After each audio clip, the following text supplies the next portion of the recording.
Hey guys, welcome back to another video. This is lesson 2.2, change in linear and exponential functions. In the last section, we learned that arithmetic sequences behave like linear functions and that geometric sequences behave like exponential functions. We will look more closely at these connections today. So we have arithmetic sequences versus linear functions. When you were in Algebra 1 and in Algebra 2, you learned these two formulas, the slope-intercept form and the point-slope form. Let's look more closely at these. This is just backwards, but we know this as mx plus b, okay? Now this b represents your y-intercept, also called your initial value, and m is your slope, okay? Now, let's look at the coordinate point. So you plug in an x, right?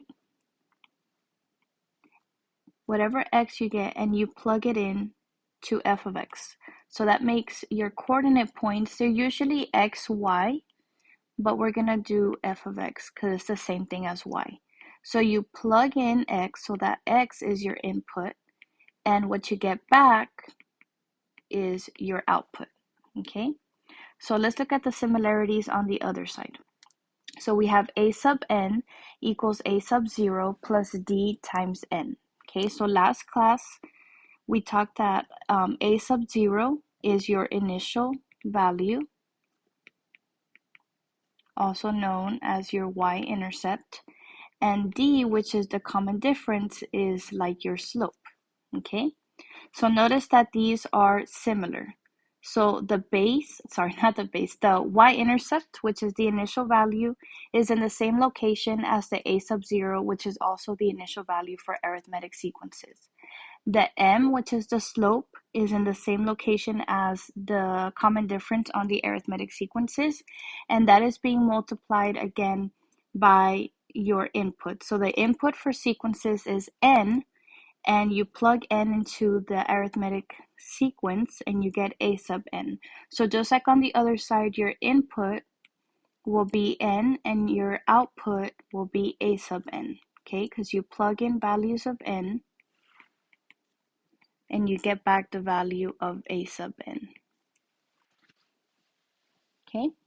Now, the point slope formula, you might remember it when they taught it to you, it was y minus y1 is equal to m times x minus x sub 1, okay? Which is the same thing. All they did was add the y sub 1 to the other side so that we have a positive y sub 1 plus the slope times x minus x sub 1, okay? Now, the stuff is the same, so you still have the slope here. As far as your input goes, your input is still x, and your output is still f of x. The only thing is that when you use this formula, you use it when you are given a point.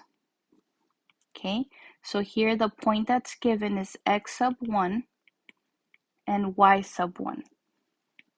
Okay, so usually in algebra, they would say, find the equation of a line that has a slope of 3 and crosses through the point 5, 7. Okay, and in those instances, you would use this point slope formula.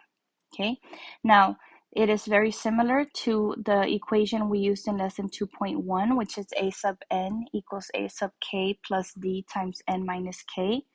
So you still have the slope, which is like your common difference being multiplied out in the front. Your input is still n, and your output is still a sub n, okay? When you use this formula is when you are given a point or a term, and that point or term, last class period, we were labeling it k and a sub k. Okay, so k and a sub k is either a point they give to you on a graph, or it could just be a term that's written out for you. Okay, so k and a sub k is the point or a term that's given. So yeah, so we practiced that a lot last class, but basically the point of this is just to show you the comparison between arithmetic sequences and linear functions. It's essentially the same exact thing, it's just all different letters. So again, the output is in the same spot. We have a sub n or f of x, where on this side you plug in n and this side you plug in x. Okay, your initial value is in the same spot, just different letters. Your common difference is in the same spot being multiplied by the input. It just changes the letters from n to x. Okay, and then you can see the similarities here as well. Everything is in the same exact location. So yeah, pretty similar. Geometric sequences and exponential functions. Let's zoom into the exponential function side. So for the letter A, that is the same thing as your initial value on both of them. So this one is the initial value, or also known as the y-intercept. Okay, now for the B and the R, even though they use different letters, this one just means base. The other one stands for rate, but they both refer to the multiplier. So what are you multiplying by each time to get from one term to the next, okay? And then we have the input, which is the exponent that you plug into f of x, and you get back the output, which is f of x. Okay, so here, just like on linear functions, your coordinate points will be x, y, or x, f of x. F of x is the same thing as y, and x is the input, and f of x is the output. Okay, now let's see how it compares to the geometric side. Okay, so we have the g sub 0, which represents your initial value.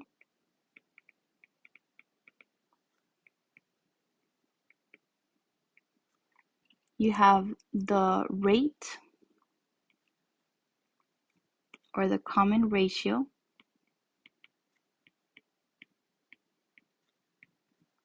which is the same thing. It's just what do you multiply to get from one term to the next. And then you have the input, which is n, that you plug in, and you get back the output, which is g sub n. So for geometric sequences, your coordinate points are n, g sub n, where n is the input and g sub n is the output. Okay, and now just like on the other side, we have one formula that you can use when you're given a point. So you have the point here, x sub 1 or y sub 1, or for sequences, it would be k and g sub k. And we practiced doing that in lesson 2.1 as well. When you're given a term or a point, you label that point as k. If you're doing exponential functions, you would just label the point x sub 1, y sub 1, but it's basically the same thing that we were doing last time. Okay? It is important to recognize and understand the similarities and the differences between linear and exponential functions. So for linear functions, you should be able to look at the formula mx plus b and just automatically know, oh yeah, that's linear. Exponential is a times b to the power of x. Again, you just need to memorize that. Okay? Now for linear functions, which are similar to arithmetic sequences, remember that the change in the values of y are based on addition. So what do you add every time to go from one term to the next? For exponential functions, however, the change in y is based on multiplication. So you're either multiplying a whole number or a fraction or a decimal. You're multiplying something to get through the terms in the sequence. Okay. Now, whenever they ask you to justify whether a table is linear or exponential, you cannot simply say, yeah, this table is linear because I always added 5. You cannot say the table is exponential because every time I multiplied by 2. One, that explanation is not, it is not detailed, it is not mathematically advanced in the vocabulary that they want you to use. It's not specific enough. What they want you to write is this explanation here. Okay, so you're going to say this table is linear because over equal length input value intervals, the output values change at a constant rate. Or if you were going to say the table is exponential, you would say the table is exponential because over equal length input value intervals, the output values change proportionately. So using that vocabulary is very important to get the credit on the AP exam. So let's break down what they mean by all of this. Okay, so the key part here is equal length input value intervals. So we know equal length means that it's the same, that it's constant, that it doesn't change, equal length, okay? Input values, remember we just talked about input values. The input values are your values of x. So the inputs are the values of x. So what this is saying is that the changes in x must be constant. So it's important that you check the values of x on your table to make sure they are constant. And if they are, then if you see that the output values change at a constant rate, so if both of them are constant, then it is linear. Okay, now notice that on this side, the exponential starts off with the same exact explanation. Equal length input value intervals. That also means that the change in x must be constant. The only difference is that while your x's are constant, your y values change proportionately, aka by multiplication. Okay, so it's important that you check the values of x before you do the values of y, and then you can determine whether it's linear or exponential. If you have 2 points, you can write the equation of a linear function, an exponential function, an arithmetic sequence, or a geometric sequence. And again, we practice doing that in lesson 2.1. Okay, example 1. Selected values of several functions are given in the table below. For each table, determine if the function could be linear, exponential, or neither. Give a reason for your answer. Okay, so for table A, again, the first thing you want to do is make sure that the changes in x are constant. So here I have plus 3, plus 3, plus 3, plus 3. Okay, my changes in x are constant, so that's good. Now, when you're doing the tables, you want to first check to see if it's going to be linear by doing addition, because adding is easier than multiplying. So you want to check that first. If it doesn't work, that's when you try to see if it's exponential. Okay, so first I'm going to check to see if it could be linear. So to get from 7 to 5, I have to subtract 2. From 5 to 3, subtract 2. 3 to 1, subtract 2. And 1 to negative 1, I would also subtract 2. So since all of these differences are constant, then that means that this table would be linear. Okay, so I'm going to say this table is linear because, and remember you got to use the vocabulary from the previous page, because over equal length,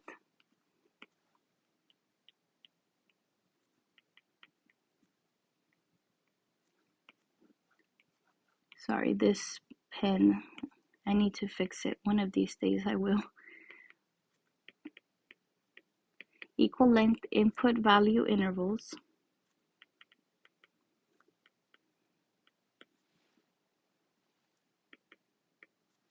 the output values of f of x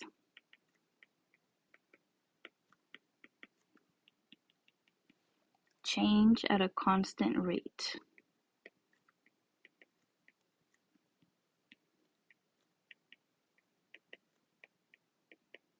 Okay, now it is not necessary to include that the constant rate was -2, but if you want to, you could add change at a constant rate by subtracting 2 or something like that, but you don't have to.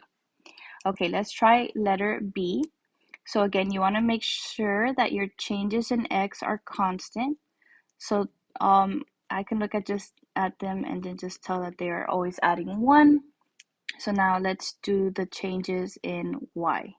To get from 0 to 1, I would add 1, and from 1 to 4, I would add 3. Now, I can see that these are not the same, so I'm not going to keep going with this method because for sure I know that this is not going to be a linear table. So what I want to do now is see if it could be exponential. For exponential, that's when you need to do your common ratios, which is when you do your fractions, and I went over how to do this in topic 2.1. But you start at the bottom and you divide y2 divided by y1. So the bottom one divided by the top one. And I like to start at the bottom because you're less likely to make mistakes like that. Okay, 9 divided by 4, 4 divided by 1, and then 1 divided by 0. Now, when you do these little fractions, you do still have to simplify the fractions, okay? 1 divided by 0 is undefined, and 4 divided by 1 is 4. I'm not going to keep simplifying them because they are not the same. So I know that this graph is neither,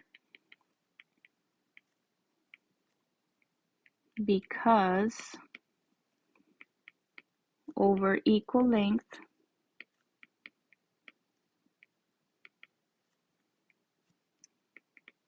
input value intervals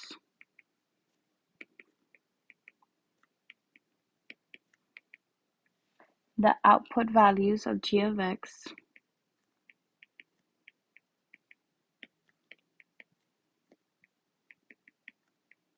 do not change at a constant rate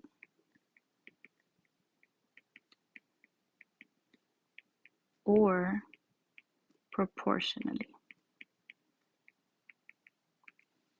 Okay, let's try letter C. I'm going to check the values on the x side first. So 0 plus 2 is 2, 2 plus 2 is 4, 4 plus 2 is 6, and 6 plus 2 is 8. So my values, my changes in x are constant. So now I could proceed to my changes in y. Okay, so at first I'm going to see if it's linear by doing addition. So 1 plus 1 is 2, 2 plus 2 is 4. Since they are not the same, I know that this will not be linear. So now let's check to see if it could be exponential. I'm going to start by doing my fractions, starting with the last one divided by the previous, and then keep going up in that fashion. 4 divided by 2 and 2 divided by 1. Now I'm going to simplify. 2 divided by 1 is 2, 4 over 2 is 2, 8 over 4 is 2, 16 over 8 is 2. Now, some of you guys could probably look at those numbers and just see that it was being multiplied by 2. I'm just doing the fractions just to show you, and some kids just cannot see that, so this is for them. So if you can see that it's being multiplied by 2, you do not need to do the little fractions, but it is there as an option. Okay, so this one is exponential because over equal length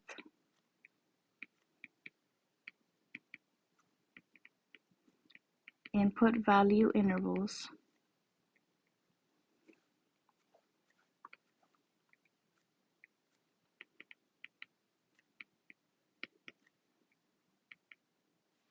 the output values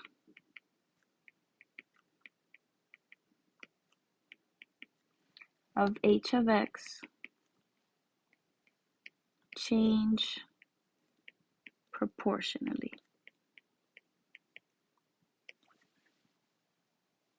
Okay, perfect.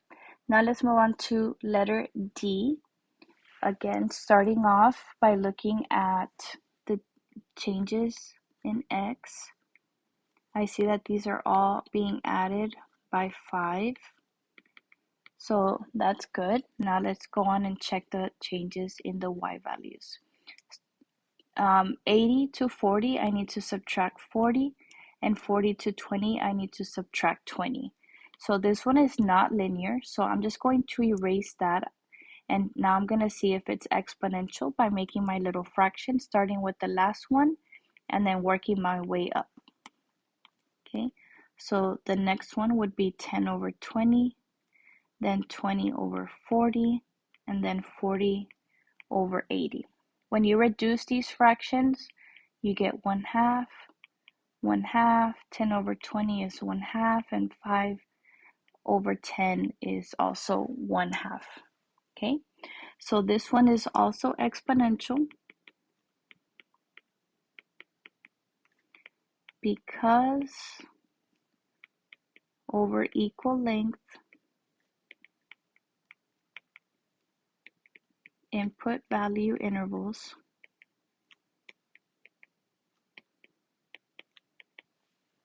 the output values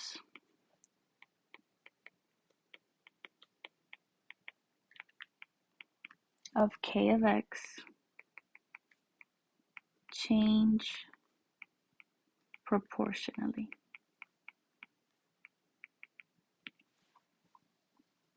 Okay, now you might be tired of writing all this and might be wondering, why is this necessary? The more you write it, the more you're going to memorize it. And you need to memorize it for the AP exam in case this is a free response question. Also, the terminology and the multiple choice questions will also have this verbiage, so it is important that you understand even if it's a multiple choice question, you still need to understand the vocabulary. So let's move on to example 2. A wild rumor is spreading that Mr. Passwater won third place in the world's strongest man contest. Mr. Passwater he probably didn't start the rumor. The number of people that have heard the rumor can be modeled using a geometric sequence where 43 people had heard the rumor on day 3 and 140 people have heard the rumor on day 6. According to the model, how many people, to the nearest whole number, have heard the rumor by day 10? Okay, now for free response questions, you do want to underline or highlight things that are important. Starting off, they did tell us this was a geometric sequence. They told us that 43 people heard the rumor on day 3, 140 people heard the rumor on day 6, and they want us to find how many people have heard the rumor by day 10. Okay, so what I'm going to do is start off by writing the equation for a geometric sequence. I know it is g sub n is equal to g sub k times r to the power of n minus k.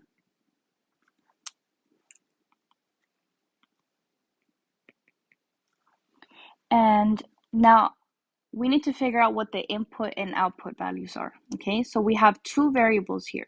We have people and we have days. Now remember your input values, which are your which is n for geometric sequences. The values of n are always whole numbers that look like 0, 1, 2, 3, 4, etc., etc. So you can only plug in whole numbers and they have to go up in order. So which one do you think would make more sense for the input, the number of people or the number of days? I would argue that the days is your input because your days do go up consecutively. You have day 0, day 1, day 2, day 3, 4, 5, 6, 7, 8, 9, versus the number of people could vary. There could be more or less people that have heard the rumor on any given day. So I would say that the number of people is the output and the days is the input. So with that logic, I can make a coordinate point where 3 is my input and 43 is the output. And similarly, on day 6, 140 people had heard the rumor. Okay, and we're trying to find out on day 10 how many people have heard the rumor. Okay, now if you remember from lesson 2.1, when you are given 2 points, you label the smallest input value as k. So between 3 and 6, the smaller input is 3, so 3 will be k, making this one g sub k. And so this one is n and g sub n. Okay, so what I'm going to do is plug that all over here. So now we have 140 is equal to 43. We do not know r. And then we have 6 minus 3. Okay, now the first thing you need to simplify according to PEMDAS is the exponent because we don't have anything yet in the parentheses. So we're going to move on to exponents. So now we have 43 times r cubed. After this, you would divide by 43. The 43 divided by 43 cancel out because they equal 1. And now you have 140 divided by 43 is equal to r cubed.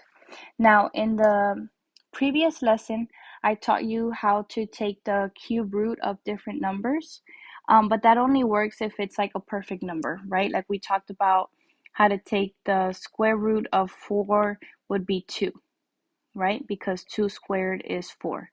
If I ask you to take the fifth root of 32, that would be 2 because 2 to the fifth power is 32.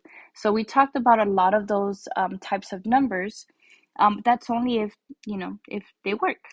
This fraction, though, it's a little bit too difficult to do by hand. It's not impossible, but with this lesson, we are going to end up putting this in the calculator. So I'm not going to worry about simplifying it all the way. I'm just going to cube root it so I can get the value of r. Okay, now I want to add something in here. It's called the fractional exponents rule.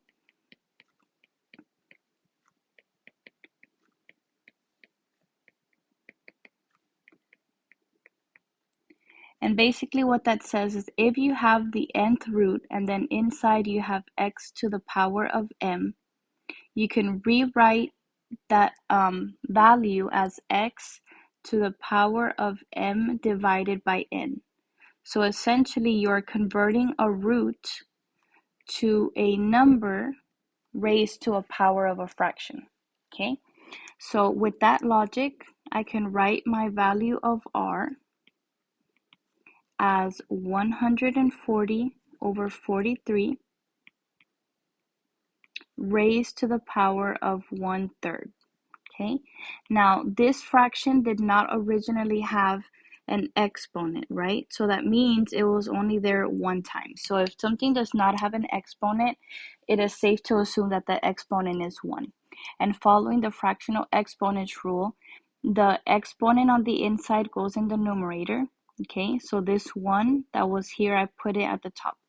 And then the root, which here it was 3, the root number goes on the denominator. So that's why I have 3 in the denominator. Okay, so that's my rate. So now let's put that back into the equation. So we have 43 times our rate, which is 140 divided by 43 raised to the power of 1/3, all to the power of n minus 3. So that is the equation. Now, they want us to find the value for the 10th day. So what I'm going to do is plug in 10. So g sub 10 is 140 divided by 43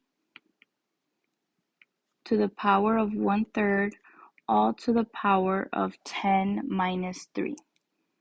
Now you're going to simplify your exponents first. So 10 minus 3 is 7.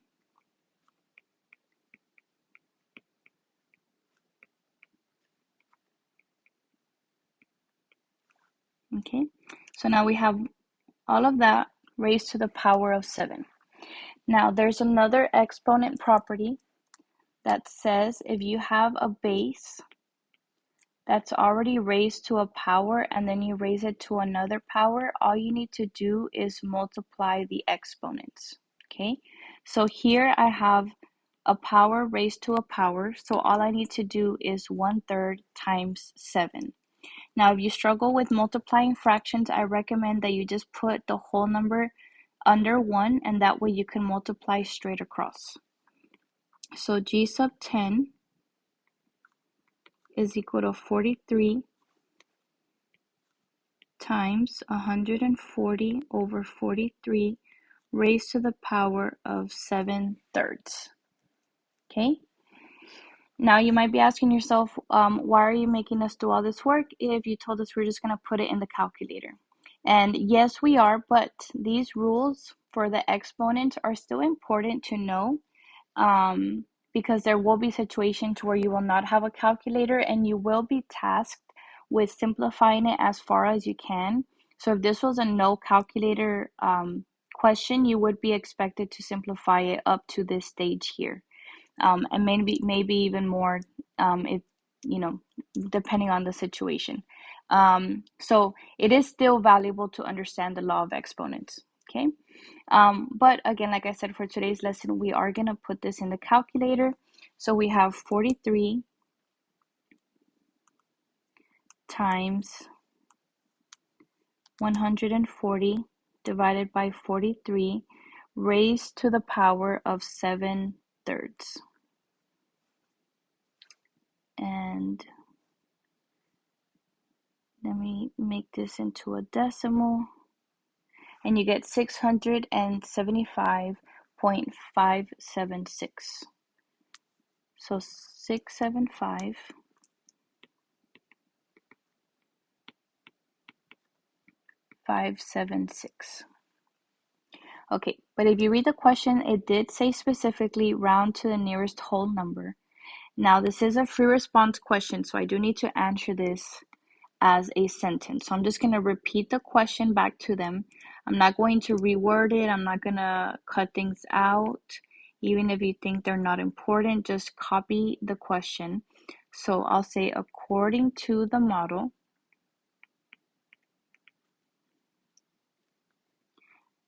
about 676 people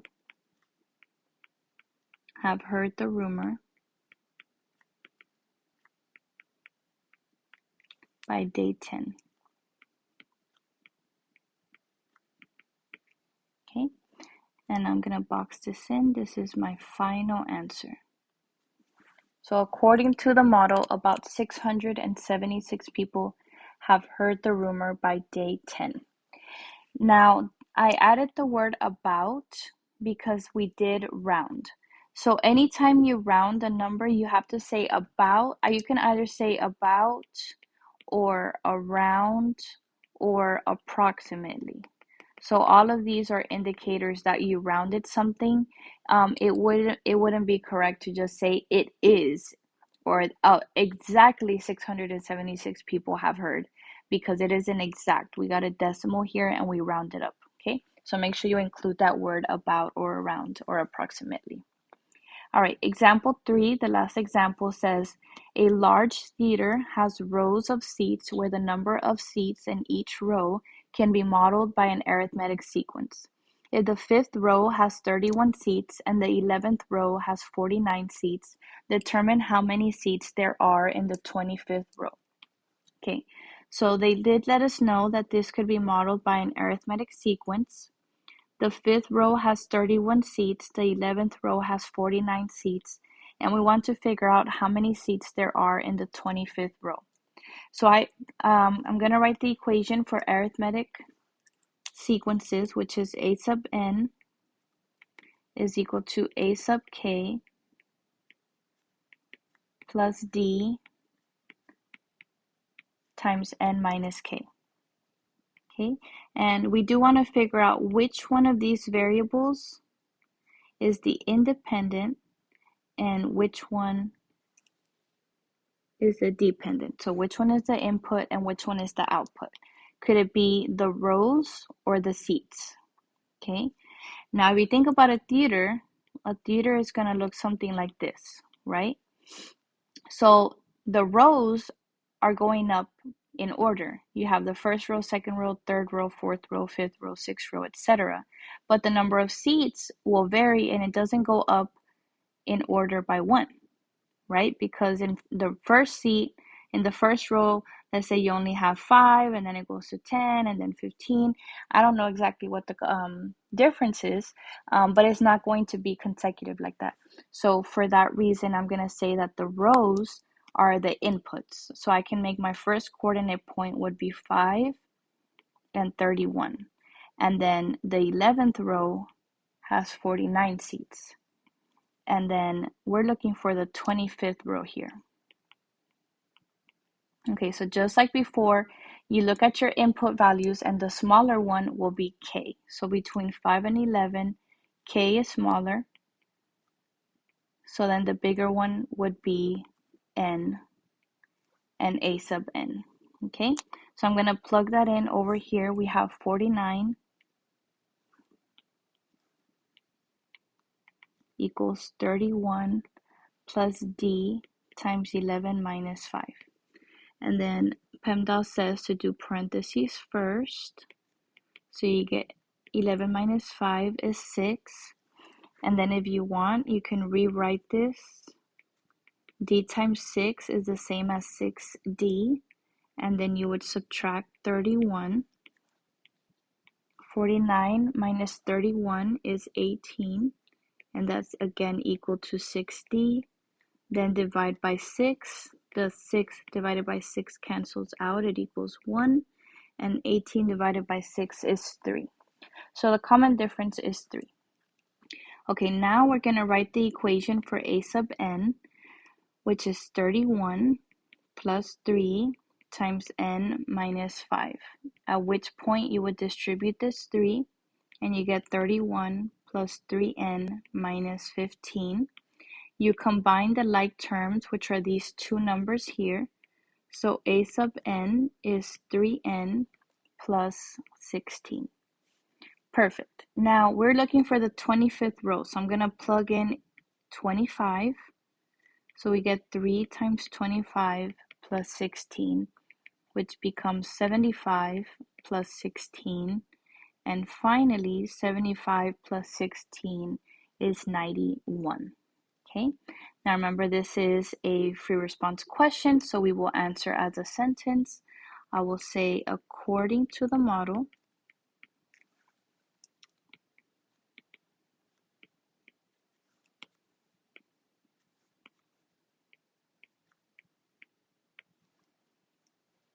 the 25th row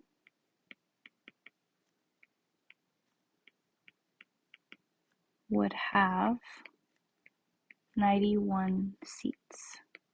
Notice I didn't use the word around or about like I did on the previous one. That's because I didn't have to round here. This was a perfect whole number. That was my answer. So there should be 91 seats in the 25th row in the theater. Okay. If you guys have any questions, leave it down in the comments below. If you have any more questions about example 2 or 3, I would highly recommend looking at the 2.1 video again. And then just make sure that you remember these explanations. They are very important that you understand them and that you remember the vocabulary changing proportionally versus changing at a constant rate and all that. Okay. Well, thank you guys so much for joining me today. I will see you in the next video. Bye.